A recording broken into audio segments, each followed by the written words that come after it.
Hi guys, so I'm here today to do my end of month May reading wrap up, in which I give you sort of mini reviews of all the stuff I completed in the month of May. Now, I didn't actually finish terribly many books in the month of May. I only read 4 things in full this month, so this shouldn't be a terribly long one, but I'll also talk a little bit about the books I'm almost finished and will finish next month at the end. But without further ado, let's have a look at the books I did read. Let's start with the comic book / graphic novels, because why not? I read from cover to cover 2 different volumes of comic book series. The first one was the first volume of Bitch Planet, published by Image, created by Kelly Sue DeConnick and Valentine DeLandro. I've heard a lot about this graphic novel from different people, a lot of different feelings I'm hearing expressed about this one. Generally speaking though, I really enjoyed it. I gave it 4 out of 5 stars. This comic book series is set in a sort of science fiction future where women who behave inappropriately and not as women are supposed to behave are sent to a prison planet off of Earth. Now, the things women can do to get sent to this planet completely vary. It can be aesthetic reasons, like they've put on too much weight or they don't look the right way. They could have said no to a man or tried to tell a man what to do. They could have done something violent. They could have protested women's rights. Basically anything and they can get sent to this prison planet. I love the concept and I think it works really well. I think there's some really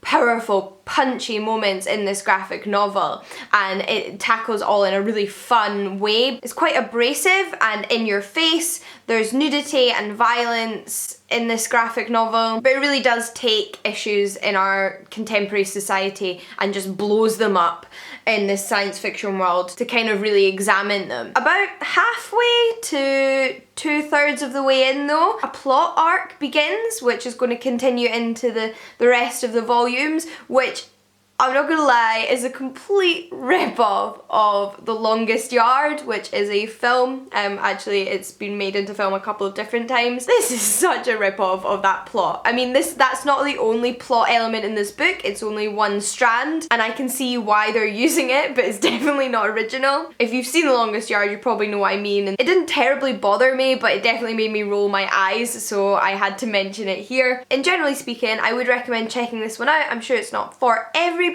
but I did really enjoy it and I'll be checking out volume 2. The next comic book volume I read was the first volume of The Beauty, which I read on my Comixology app, so I'll insert a picture here. This is a horror, thriller, mystery, science fiction series created by Jeremy Hahn and Jason A. Hurley. I first heard about this series on Elena from Elena Reads Books channel and it just sounded like such a fun and interesting concept. I had to check it out. It's basically set in our world where there is a disease going around, a sexually transmitted disease, which despite being a disease, a lot of people actually seek out and try to get on purpose. And I think at this point in the story about 50% of the world's population have this STD, and that's because it makes people beautiful, like hence the name of the STD, which is The Beauty. I gave this graphic novel 3 out of 5 stars. I'm really intrigued by the concept and I'll probably check out the second volume because I honestly do not know where it's going to go after the first volume. It predominantly follows 2 police officers whose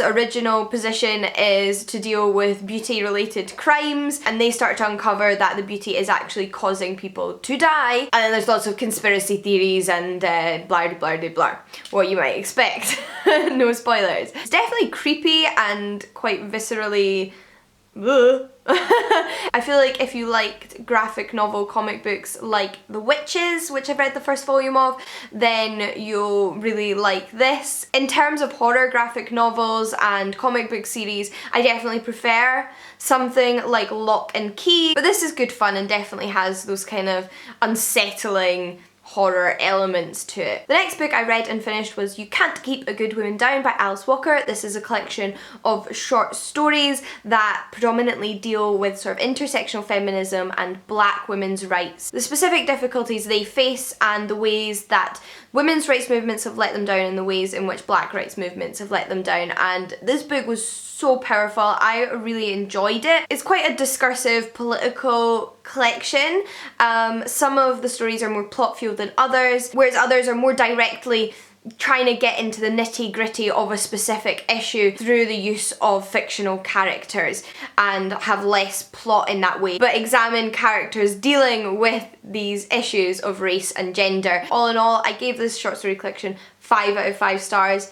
I found it really powerful and moving. I was uncomfortable at moments. I'm not saying I loved all of the stories, but even the ones I didn't love definitely made me think. And I think Alice Walker was very brave to deal with such uncomfortable issues, and I definitely think she met her intention with this collection, and I enjoyed her prose as well. I think she's a really good writer, so I'll definitely be checking out more of her work.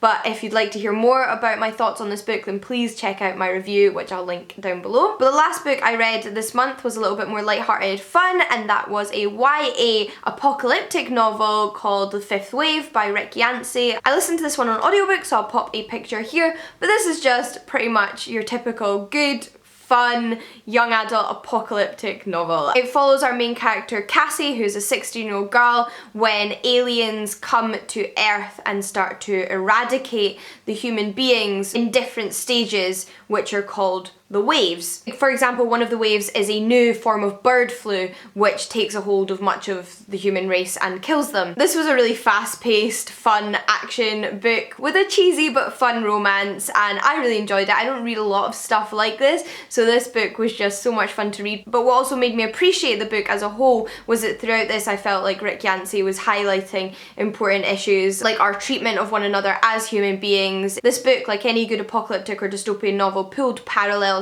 with contemporary society and highlights how easily any of us can become refugees and have our homes destroyed and our families killed, and terrible things happen to us, and how we need to support one another in those situations, and how others can use that as an opportunity to turn people against one another. So I appreciated that that was kind of encompassed in the book, and I think it made it more relatable and realistic, and I just generally enjoyed the book. I thought it was really good fun, and I also liked that Cassie, the main character, despite everything that's going on, still has to think about where she's going to find tampons amidst all of this chaos, which, yes, let's talk about menstrual cycles more often. But briefly, I want to mention 2 books I'm currently reading, the first of which I'm almost at the end of, which is so frustrating, but didn't finish it in May, so can't give my full opinion on yet, but that is The Girl with All the Gifts by M.R. Carey. This book is actually about zombies.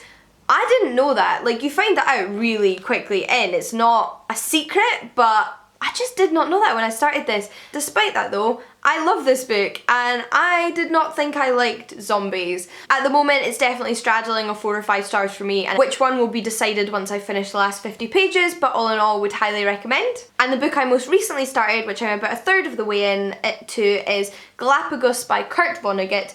I also love this book. My dad recommended it to me. This is his copy. It's my first Kurt Vonnegut book. It's about a group of passengers on a cruise ship who end up stranded on the Galapagos Islands and become the founders of a new human race. The book itself is actually narrated by one of their descendants a million years in the future, and it's just fantastic. It's such dark, gallow humour, and I'm really enjoying it so far. I'll definitely be checking out more of Kurt Vonnegut's work after this one. But those are all the books I had to talk to you about in this video. If you have read any of them and want to chat about them with me, I'd love to hear your thoughts in the comments down below. And until next time guys, happy reading. I'll see you all again soon. Bye! Hi guys, so this is part 2 of my general Q&A answers. My study and PhD and university answers are yet to come in a separate video, but without further ado, let's just bang on with the rest of the questions I have written down here.